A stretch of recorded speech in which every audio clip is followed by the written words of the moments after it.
성부와 성자와 성령의 이름으로 말씀드립니다. 드디어 성전에서 예배를 드립니다. 우리 에어컨 문제를 잘 해결해 주신 하나님께 감사와 찬송을 드립니다.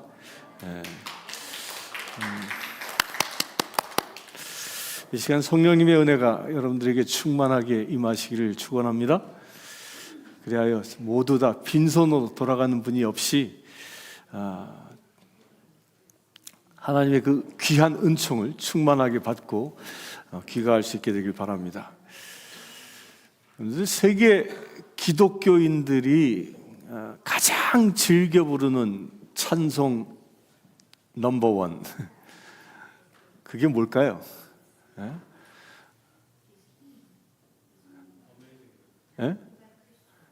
뭐 딱 떠오르는 거 없어요? Amazing Grace, 나 같은 죄인 살리신 주 은혜 놀라와. 이게 가장 유명한 곡입니다. 이 찬송은요, 우리 기독교인들뿐만 아니라 일반 신자들, 일반 사람들도 아주 많이 듣고 또 잘 압니다. 또 즐겨 부릅니다. 근데 이 어메이징 그레이스를 작사한 분이 누구죠? 존 뉴턴이라는 사람입니다.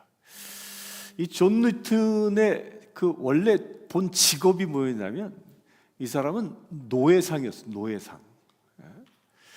그 아프리카에서 흑인을 잡아다가 노예로 판 사람이에요. 근데 영화에서 가끔 보죠. 당시에 꽤 악명이 높은, 또 노예상으로 부자가 된 그런 사람이었습니다. 그러던 그가 어느 날 이 복음을 영접하게 되고요. 그래서 노예를 파는 그 현장에서, 다른 것도 아니고 노예 경매가 일어난 그 현장에서 성령님을 만납니다. 그리고 이 사람이 완전히 변하게 됩니다. 그래서 이분은 39살이 돼서 그 성직자가 되고요. 무려 82세까지 복음을 전하는 성직자로서의 삶을 살았습니다. 이 노예상이 흑인을 잡아다가 어떻게 합니까? 막 끔찍한 매질도 하고요. 흑인들을 어떻게 사람 취급도 하지 않았지요. 동물 취급하며 학대했던 이 사람이, 이 노예상이 갑자기 변하게 된 그 결정적 이유가 뭐라고요? 성령을 만났기 때문입니다. 그가 어느 날 성령을 만나게 되니까 그 마음이 변하게 되었고요. 그가 회개하기 시작했던 겁니다. 이 존 뉴턴이 직접 이런 얘기를 합니다. 자기 자신이 이 어메이징 그레이스를 작사할 때 그 기도 가운데 있었는데, 여기 성령님이 강력하게 자기 안에 임하여서 자기 안에 있었던 그동안 지었던 모든 죄들, 또 주변 사람들을 박해하고 흑인을 노예로 팔아먹었던 그 모든 죄들이 너무 크고 크게 보여져서 눈물이 마르지 않고 폭포수처럼 눈물을 흘렸다 그랬습니다. 눈이 퉁퉁 부을 정도로. 그렇게 눈물을 흘리면서 떠오르는 영감으로 썼던 가사가 뭐예요? 나 같은 죄인 살리신 주 은혜 놀라와. 이렇게 작곡이 되어진 겁니다. 눈물 가운데. 그래서 이 눈물 가운데 쓰여진 이 작곡, 작사 때문인지요, 많은 사람들도, 다른 사람들도 이 어메이징 그레이스를 찬송할 때 어떤 느낌을 받습니까? 죄 씻기움을 받는, 내 죄가 용서함을 받는 그런 느낌을 똑같이 받는 것입니다. 그 존 뉴턴을 감동시킨 그 성령 하나님, 이 성령님이 지금 우리들에게도 임하시길 축원합니다. 또 한 분을 소개합니다. 루 윌리스라는 작가입니다. 학자이기도 했고요. 이 사람의 본업은 학자였습니다. 이 사람이 자기 친구와 교제를 나누면 교제를 나누는데 이런 결심을 한 가지 합니다. 자기 친구가 나를 만날 때마다 그냥 예수를 얘기하는 거예요. 예수님을 소개하고 그리고 계속해서 교회 가기를 권유합니다. 그 예수를 믿어야만 구원에 이를 수 있고 예수를 믿는 것이 참 인생, 값진 인생을 살아가는 길이다라는 것을 이 친구가 끊임없이 이 루 윌리스에게 권고한 겁니다. 그러나 루 윌리스는 이 학자였고 과학자였기 때문에 이렇게 반문을 늘 했어요. 여보게 친구, 지금 이 세상이 어떤 세상인데 아직도 성경이 진리라고 믿고 이야기를 하는가? 성경은 그냥 옛날 그 우화일 뿐이고 우화일 뿐인데 그런 우화를 나보고, 학자인 나보고 믿으란 말인가? 그 말도 안 되는 소리 그만두게 라고 이렇게 늘 반박했습니다. 그러나 그 친구는 포기하지 않고요, 윌리스를 만날 때마다 예수 믿기를 권면합니다. 그러자 루 윌리스가 한날 작심을 합니다. 내가 저 친구가 말하는 이 성경이 얼마나 허구인지를 내가 밝혀내야지, 그것을 글로 써야지라고 작정합니다. 그래서 성경을요, 창세기부터 요한계시록까지 쫙 읽어나가면서 그 구절 하나하나를 분석하고 또 성경이 얼마나 잘못되어져 있는지를 기록하기 시작했어요. 그가 글의 분량을 어떻게 기획했냐면 1장부터 9장까지 9단락에 걸쳐서 쓰기로 작정을 하고요, 그렇게 구성한 후에 1장부터 써내려가기 시작합니다. 1장을 쓰고 2장을 써서 2장에 들어갈 즈음에 성경을 이렇게 다시 읽고 있는데 그 성경을 읽는 순간 무릎을 꿇게 되고 눈물이 쏟아져 나오면서 회개가 자기도 모르게 일어나는 거예요.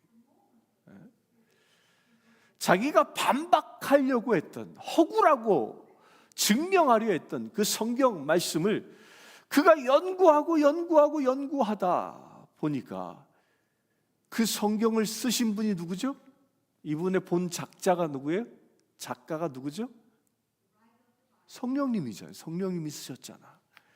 그 성령님께서 이 루 윌리스의 마음을 두드리기 시작했고요,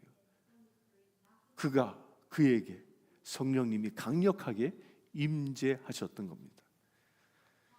그래 성령이 임하기 전까지는 이 성경 자체가 허구로 보였고, 그러나 이 성령이 그 임하는 순간 이 성경에 있는 말씀 구절들이 진정한 진리로 마치 생명수처럼 자기의 마음을 움직이기 시작했던 것입니다. 이 성경을 쓰신 성령님이 루 윌리스에게 임하는 순간 루 윌리스의 눈이 달라졌던 것입니다. 사랑하는 성도 여러분, 여러분들에게도 그런 은혜가 임하시길 축원합니다. 그래야 성경이 잘못된 것이라고 증명하기 위해서 이 윌리스는 많은 역사를 공부하다가, 그리고 성경을 분석했던 이 윌리스는 한순간에 성령의 감동을 받고 나서 그가 썼던 반박문을 다 버려버리고 새로운 원고지를 가져다가 새로운 글을 쓰기 시작합니다. 한 권의 소설책을 썼습니다. 그 책의 이름이 무엇이죠? 여러분들이 잘 아는 배너라는 소설이 이렇게 탄생합니다. 오늘 읽은 이 사도행전 말씀에서도요, 사도 바울이 어디로 갔죠? 에베소 교회에 갔습니다. 이 에베소 교회에는 그 아볼로라는 사람이 그 교회를 훈련시켰고 복음을 전한 그런 교회입니다. 우리가 지난주에 보았듯이 이 아볼로라는 사람은 어떤 사람이었어요? 브리스길라와 아굴라를 만나기 전까지는 세례자 요한의 세례밖에 알지 못했던 사람이었습니다. 따라서 성령 세례에 대해서는 전혀 알지 못했던 사람이었습니다. 그래서 아볼로가 전한 복음은 무엇이었죠? 회개의 복음을 전했던 겁니다. 그렇게 복음을 듣고 모인 에베소 교인들이 지금 누구를 만나요? 사도 바울을 만나고 있는 겁니다. 이 사도 바울이 에베소 교인들을 만나서 가만히 보니까 저들은 모두, 이 에베소 교인들은 모두 예수를 잘 알고 있었습니다. 또 예수 그리스도의 말씀으로 잘 훈련받았습니다. 그런 모습들이 보여지는 거예요. 그런데 이상한 것 하나가 사도 바울의 눈에 띄었던 겁니다. 아볼로라는 훌륭한 성경학자로부터 말씀은 교육을 잘 받았는데 그들 가운데 뜨거운 감동이 없는 거예요. 말씀은 잘 하는데 뜨거움이 없는 거예요.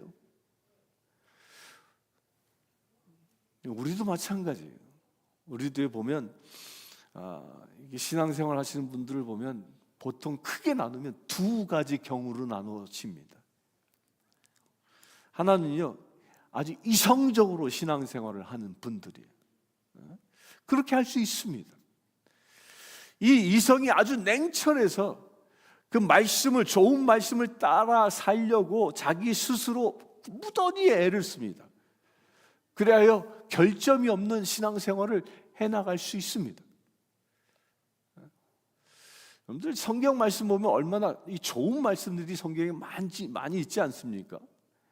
잠언서, 전도서를 보면 우리가 어떻게 살아야 할지 막 주옥 같은 말씀들이 있고요. 그것을 우리에게 가르쳐 줍니다. 너무너무 많습니다. 또 복음서를 보아도요, 예수 그리스도의 말씀은 우리의 삶의 좌우명으로 삼을 만큼 아주 좋은 내용들이 많이 기록되어져 있습니다. 그렇게 말씀들을 나의 이성으로 취하고 그 말씀을 내 스스로 나의 육적인 힘으로 지키며 살아가면서도 신앙생활을 할 수 있습니다. 사도 바울이 에베소에 갔을 때 이 바울의 눈에는 이 에베소 교인들이 바로 이처럼 아주 냉철한 이성을 가지고 신앙생활을 하고 있는 것을 보게 된 것입니다. 사도 바울은 에베소 교인들이 예배를 드리고 있는 모습을 보고 아마도 기뻐했을 겁니다. 와, 여기에 예배가 살아있네, 예배를 드리고 있네. 그런데 그들 가운데 뭐가 부족한 걸 발견했습니까? 그들 가운데 성령님의 감동이, 성령님의 그 기름 부으심이 없음을 보게 됩니다. 그래서 사도 바울은 에베소 교인들에게 이렇게 질문합니다. 너희가 믿을 때 성령을 받았느냐라고 믿습니다. 이 시간 저는 여러분들에게도 똑같은 질문을 드리고 싶습니다. 우리 사랑하는 성도 여러분, 여러분들도 믿을 때 성령을 받으셨습니까? 믿을 때 성령을 받으셨습니까?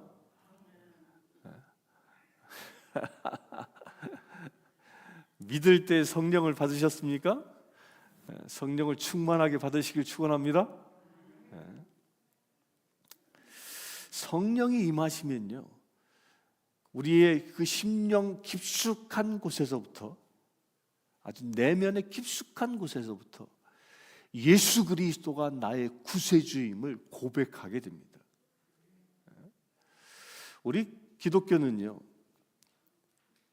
이성에 의해서 신앙생활하는 것이 아닙니다. 기독교는요, 나의 지식이 내 삶을 다스리는, 그래야 신앙생활하는 것이 아닙니다. 기독교는요, 성령의 감동으로 살아가는 것입니다. 나의 의지로 신앙생활하는 것이 아니라 주 성령님이 나에게 임하여 나를 붙잡고 살아가는 것이 우리 기독교의 신앙생활인 것입니다. 내 힘으로 사는 자가 아니라 누구 힘으로? 성령님의 힘으로. 성령의 그 감동을 받아서 신앙생활을 할 때 그의 삶엔 무엇이 충만해질까? 기쁨이 넘치게 되는 것입니다. 그런데 그런 성령님의 감동 없이 나의 이성적 사고로만 신앙생활을 하는 사람은요, 매일의 삶이 힘들고 어렵습니다. 우리 사랑하는 성도 여러분, 여러분들 신앙생활이 기쁨이 넘치시길 원하십니까? 기쁨이 넘치시길 원하십니까? 그렇다면 성령 충만함을 늘 사모하시길 축원합니다. 그 성령 충만함은 그렇다면 우리가 어떻게 받을 수 있겠습니까? 에베소를 방문한 사도 바울이요, 성령을 받았느냐라고 물었을 때, 우리는 성령님이 계심도 듣지 못했습니다. 이 에베소 교인들이 이렇게 얘기하는 거예요. 그때 사도 바울이 어떻게 합니까? 그들에게 안수합니다. 그러자 성경엔 12명의 사람들이 성령을 받았다라고 기록합니다. 여러분들, 사도 바울은 어떤 사람이죠? 성령님의 인도함을 받아서 복음을 전파하는 그 전도자였습니다. 그러기에 성령 받기를 원하는 사람에게 손을 얹어 안수했을 때 그들에게 성령이 임했던 겁니다. 여기서 성령 받는 방법을 하나 가르쳐주고 있는 겁니다. 성령 받기를 원하면요, 여러분들 모두 먼저 성령 받은 사람으로부터 안수기도 받기를 사모하시길 바랍니다. 그런데 성령 받는 데는 체면 이런 게 없어요. 노인이 어린아이한테도 안수 받을 수 있어요. 남자가 여자한테도 안수 받을 수 있어요. 체면이 필요 없는 겁니다. 지난주에 목요일날 저와 우리 우치구 장로님은 우리 밴더빌트 중환자실에 그 신방을 갖췄습니다. 28살 된 젊은 아가씨인데 간암 말기 판정을 받았습니다. 갑자기 암이 생긴 거예요. 얼마 전까지 건강검진을 했는데 아무 이상 없다고 하는데 갑자기 코에서 피가 나고 몸이 좋지 않아 응급실을 서너 번 왔다 갔다 하다가 결국 중환자실에 입원했습니다. 검진을 해보니까 그의 상태는 간암 말기 최악의 상황이었습니다. 장로님과 제가 병실에 들어가 보니까 그 젊은 아가씨 얼굴 색이요, 시커멓게 검푸른 빛으로 이 피부가 다 그냥 흑달이 되어져 있었어요. 배는 또 이만큼 불러가지고 그 복수에 차 있었는데 약 7리터 이상의 물이 이 안에 차 있는 거예요. 우리가 가기 전에 수술실에 들어가서 그 복수를 빼는 작업을 했는데 2리터밖에 못 뺐대요. 나머지는 뺄 수가 없더라는 거예요. 나머지 빼려고 무리하게 시도하면 죽을 수도 있어서 의사가 2리터 빼고 포기해버리는 거예요. 우리가 들어갔는데요, 이 젊은 아가씨가 침대에 누워서 정말 숨쉬기도 힘들어해요. 근데 배에 복수 차면요, 숨쉬기 굉장히 힘듭니다. 그리고 이 마약 종류의 이 진통제를 맞고 있음에도 불구하고 고통이 얼마나 심한지 힘들어하고 있었습니다. 이 아가씨는 그녀의 가족들과 더불어 이 아가씨가 중고등부 시절에 우리 교회 다녔던 성도였습니다.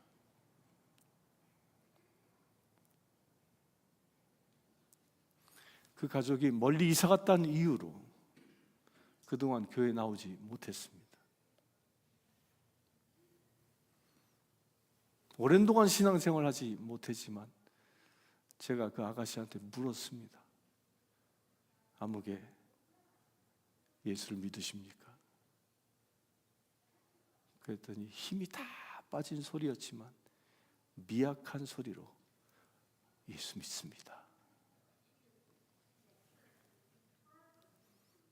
그리고 들릴 듯 말 듯한 소리로 기도받기를 원합니다. 저와 우장로님은 그 아가씨 앞에 서서 예수 그리스도 복음을 전했습니다. 사망의 음침한 골짜기 지날지라도 다윗이 고통 가운데 하나님을 부르짖어 찾았던 것처럼 그렇게 하라고 복음을 전했습니다. 그리고 성령님의 도우심을 구하는 기도를 드렸습니다. 그렇게 기도를 마치고 난 후에 간호사가 이 아가씨를 데리고 CT 촬영을 하러 병실을 나갔습니다. 나가는 모습을 보고 장로님과 저는 돌아왔습니다. 그리고 그 다음 날 금요일 날 저는 오후에 또 다시 신방을 갔습니다. 신방을 갔는데 아가씨 얼굴이 달라져 있어요. 새까맸던 피부가 죄송합니다만 아프리칸 같았던 피부가 인디안 같은 피부로 바뀌어져 있는 거예요. 얼굴 색이 바뀌어 있어요. 이게 웬일이야?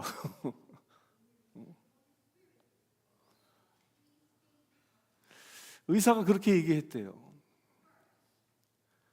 이 아가씨의 간암이 생긴 원인을 모르겠다. 어떻게 갑자기 이렇게 말기암 환자가 됐는지 도대체 모르겠다.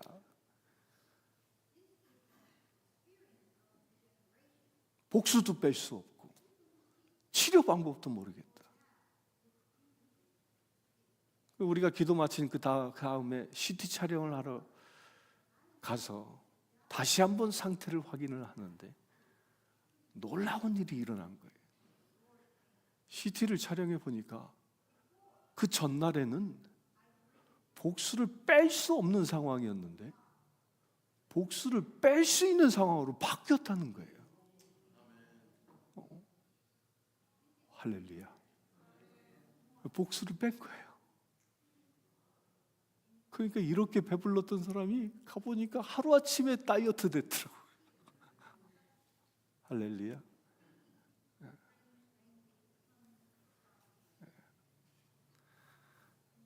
또 어제는 그분이 우리가 기도할 때 누워 있었는데 이제 의자에 앉아서 기도받는 거예요.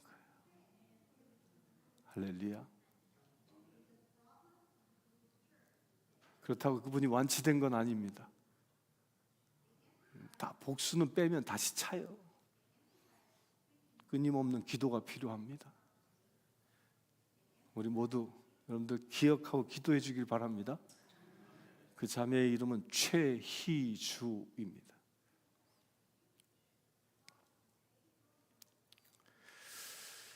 여러분들이 기억하고 매일 최희주 자매의 치유를 위해서 기도한다면 하나님께서 그를 이렇게 세워주실 줄 믿습니다. 아멘이십니까? 잊지 말고 기도할 수 있게 되길 바랍니다. 오늘 애찬 후에 프로그램이 끝나면 우리 박 목사님과 더불어 같이 신방 갈 겁니다. 거기 여러분들 가운데 마음이 감동이 있어서 나도 가서 기도해야지 라는 마음을 성령님이 주신다면 동행할 수 있게 되길 바랍니다. 여러분들 잊지 마시고 최희주 자매가 성령님의 감동으로 성령님의 치유하심으로 온전히 회복될 수 있도록 기도할 수 있게 되길 축원합니다. 우리가 기도하고 안수하면 성령님은 분명히 임하십니다. 아멘. 아멘. 아멘. 밴더빌트 중환자실 9641호 기억하시고 밤에는 면회가 안 됩니다. 혹여 낮에 기도하다가 감동이 있으면 찾아가세요. 찾아가서 기도해 줄 수 있게 되길 바랍니다. 또 언제 성령님이 임하는가?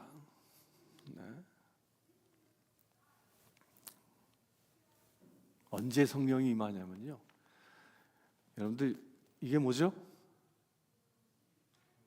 이게 뭐예요? 성경이죠, 성경. 우리 오 권사님도 정확히 아시잖아, 성경. 여러분들 성경을 펼쳐 읽는 순간, 펼쳐 읽을 때 여러분들 성경을 보면 성령이 임하십니다. 이걸 믿으시길 바랍니다. 이 사실을 믿고 기도하면 성령님이 임합니다.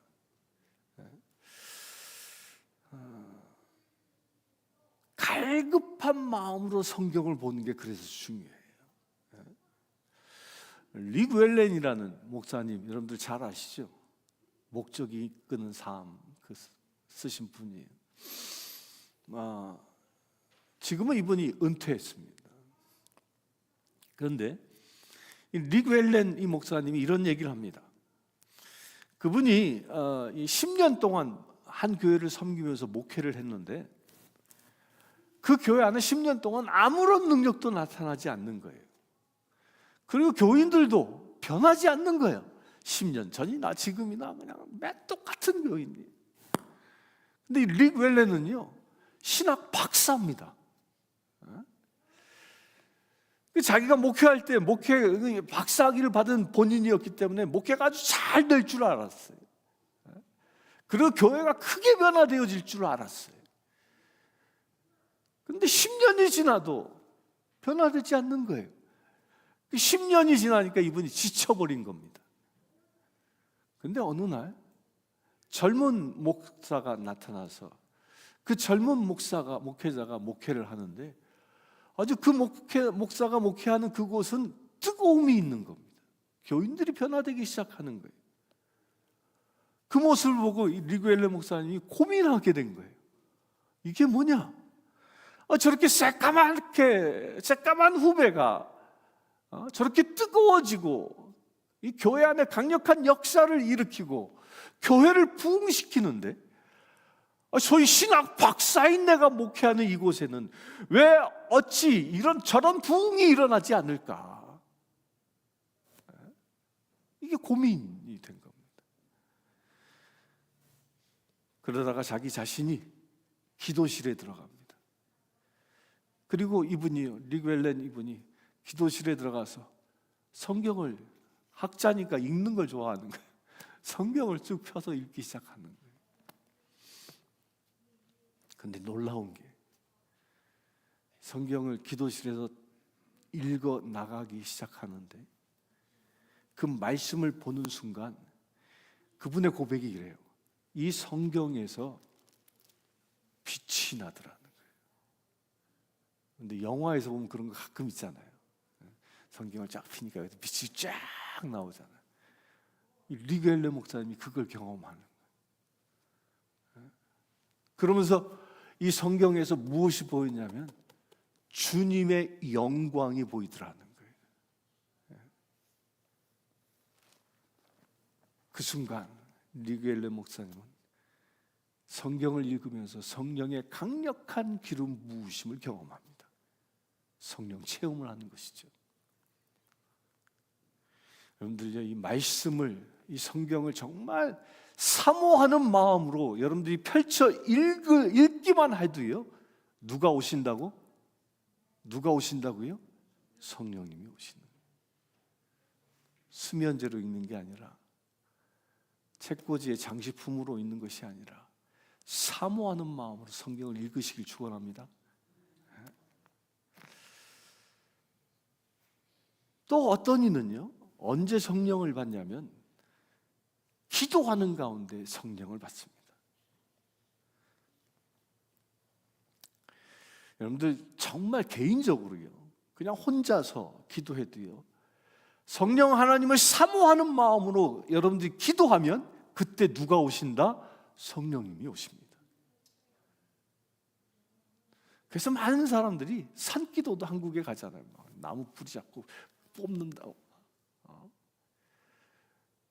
또 새벽 제단에 열심히 나와서 기도합니다. 그리고 골방에 들어가 기도합니다. 예수님의 제자들, 예수께서 승천하신 이후에 120명의 제자들이 언제 성령이 임했습니까? 그들이 마가의 다락방에 모여 기도하고 있을 때 성령이 임했습니다.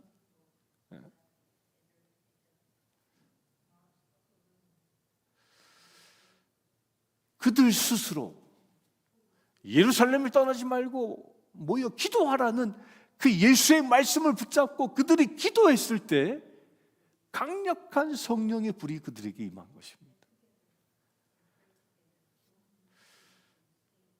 이렇게 우리가 성령을 받게 되어지면요,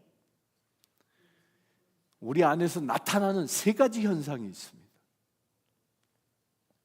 그 첫 번째가요, 중생, 곧 거듭나는 체험을 하게 됩니다. 거듭나는 체험. 이것은 지금까지 내가 살아왔고 내가 보았던 모든 사물들이요, 다 다르게 보이기 시작합니다. 왼수 같은 남편도 사랑스러운 남편을 바뀌고요, 여우 같은 아내도요, 귀여운 강아지처럼 바뀌고요, 바뀌어버리는 거예요. 이게 중생의 경험이에요. 예전엔 그렇게 믿게만 보였던 사람이 아주 아름답고 또 불쌍하게 보이게 됩니다. 그저 예전에 아무런 느낌도 없이 그냥 하늘 나는 저 새를 보면 그냥 아무 느낌도 없었던 모든 피조물들이, 나무가 아름다워 보이고 하늘을 나는 새의 지저귐 소리가 아름다운 찬양의 소리로 들리기 시작한다는 거예요. 거듭나면요, 아무런 느낌도 없이 살았던 사람이요, 성령을 받게 되면요, 숨 쉬고 있는 이 자체만으로도 감사할 줄 알아요. 그 안에 기쁨을 느끼는 거예요. 제이주 자매를 금요일날 신방하면서 숨 쉬는 게 얼마나 감사한지 다시 한번 느꼈어요.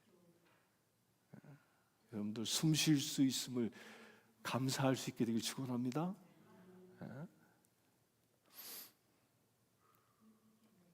이게 거듭난 자의 모습이에요. 모든 것이 감사하고 모든 사물을 통하여 기쁨을 얻을 수 있는 거예요. 그리고 거듭난 사람에게 오늘 말씀에 보면요, 무슨 현상이 나타났다고 해요? 이상한 방언도 있고 또 예언도 하고 이런 은사들이 성령을 받으면 나타납니다. 여러분들이 그와 같은 일들이 일어나길 바랍니다.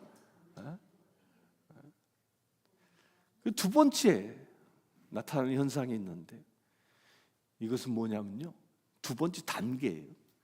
성령을 받게 되어지면 그냥 은사만 나타나는 게 아니라 내 안에 성품이 변화되어지는, 내 인격이 변화되어지는 역사가 일어난다는 거예요. 성령을 받았다고 대부분의 사람들이요, 특별히 그 한국 교회에서는 큰 문제점 중에 하나가 뭐냐면, 성령 받았다 그러는데 은사를 굉장히 중요시 얘기합니다. 방언을 받아야 성령을 받은 것이다, 예언을 해야, 치유를 해야, 기적의 은사, 이런 것들을 대단히 중요하게 이야기합니다. 그런데 많은 사람들이 간과하는 게 뭐냐면 이 두 번째 단계인 거예요. 성령을 받아서 일어나는 이 두 번째 단계가 뭐라고요? 성령을 받으면 내 인격, 나의 성품이 변해야 한다는 거예요. 예전의 내가 아닌 겁니다. 그동안은 내가 내 인격대로, 내 마음대로 살았다면 성령을 받게 되면 예수 그리스도의 성품으로 살아가게 되어지는 겁니다. 성령을 받으면요, 하나님을 사랑하고 이웃을 사랑하게 되어집니다. 성령을 받으면요, 슬픔이 사라지고 희락이 우리에게 임하는 겁니다. 성령을 받으면요, 분쟁이 사라지고요, 화평을 누리게 됩니다. 성령을 받으면 성급함이 사라지게 되고 인내함이 생기게 됩니다. 성령을 받으면요, 멸시와 천대했던 내가, 그런 모습들이 사라지고 내 성품이 자비로워지는 겁니다. 성령을 받으면요, 내 안에 악함이 떠나가게 되고요, 선함이 내 안에 꿈틀거리기 시작합니다. 성령을 받으면요, 나만을 위해서 살았던 내가 이제 하나님께 충성하는 자로 변화되어진다는 거예요. 성령을 받으면요, 분노함이 내 안에 가득했던 사람이 그 안에 온유가 임합니다. 성령을 받으면요, 방탕하며 무절제하게 살았던 사람이 스스로 절제하는 삶을 살게 되어집니다. 이 9가지 성품, 여러분들 모두 이 9가지 성품으로 충만해질 수 있게 되길 축원합니다. 그 세 번째 단계가 있어요. 이렇게 9가지 예수 그리스도의 성품으로 내가 꽉 채워지면 세 번째 단계가 나타납니다. 그게 뭐냐? 그 삶이 능력의 삶이 됩니다. 두려워했던 삶이 강하고 담대한 삶으로 변화되어지기 시작합니다. 그래, 성령을 받게 되어지면요, 그가 가는 곳마다 만나는 사람들마다 악한 마귀가 떠나가는 역사가 일어나는 것입니다. 마귀가 떠나가게 되길 축원합니다. 분열이 있는 곳에 무엇이 일어나요? 일치가 일어납니다. 미움이 있는 곳에 무엇이 가득해질까요? 사랑이 가득해집니다. 왜 이런 일이 일어납니까? 성령 하나님이 내 안에 계시기 때문입니다. 이것을 믿으시길 축원합니다. 성령을 받은 우리는요, 이제 더 이상 평범한 보통 사람이 아닙니다. 성령을 받은 사람을 세상 사람은 뭐라고 얘기하냐면 세상이 감당치 못할 사람이라고 말하는 것입니다. 여러분들 모두 세상이 감당치 못할 사람 되시길 축원합니다. 성령의 능력을 받는 자죠. 이 세상의 모든 문제들, 고통들, 또 병마들, 아픔들, 근심거리들, 상처들, 이런 모든 것을 늘 물리칠 수 있는 그런 능력의 사람이 되시길 축원합니다. 성령 충만입니다. 성령 충만입니다. 성령 충만함을 받으시길 축원합니다. 사랑하는 성도 여러분, 여러분들 모두가 다 이렇게 거듭난 체험을 하시고 또한 인격이 변화되어지고 성령의 귀한 능력을 받는 하나님의 귀한 자녀 되시기를 주의 이름으로 축원합니다. 함께 기도하겠습니다. 주 아버지 하나님, 성령 받기를 원합니다. 오직 성령으로 충만해지기를 원합니다. 오직 성령으로 살아가는 믿음의 세대여지기를 원합니다.